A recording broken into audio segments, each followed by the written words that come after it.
আমি যখন সৌদি আরবে ছিলাম আমার এরকম অনেক সুবর্ণ সুযোগ ছিল, সরকারি সুযোগ সুবিধা, অনেক লাক্সারিয়াস লাইফ লিড করার সুযোগ ছিল। আমি ডক্টর আব্দুল্লাহ জাহাঙ্গীর রহমানকে জিজ্ঞেস করলাম, স্যার কি করা উচিত?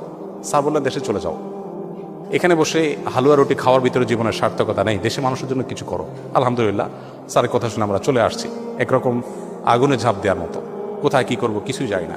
আলহামদুলিল্লাহ, স্যার নিজে বলেছেন যে আমি নিজেও যখন আল ইমাম বিশ্ববিদ্যালয়ে পড়াশোনা করেছি, এখনকার সৌদি বাদশাহ তখন রিয়াদের তিনি কিং ছিলেন বা প্রিন্স ছিলেন, গভর্নর ছিলেন।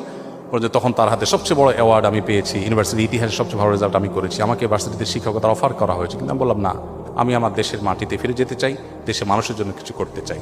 তো স্যার দ্বারা অনুপ্রাণিত হয়ে আমিও ফিরে এসেছি। আমি আপনাদেরকে বলবো, যেখানে থাকুন না কেন, আপনি যেন ওই যে বললাম ব্রত হবে সেবা, নিজে একটু ভালো থাকার জন্য কোথাও থাকা, এটা তো আসলে কোনো বুদ্ধিমান মানুষের বা মুসলমানের কাজ হতে পারে না। ইসলাম বহির্ভূত কোনো দেশ বা ইসলামের চর্চা তেমন করা হয় না, এরকম কোনো দেশে উচ্চশিক্ষার জন্য পড়তে যাওয়া ধর্মীয় দৃষ্টিকোণ থেকে কতটা উপযুক্ত?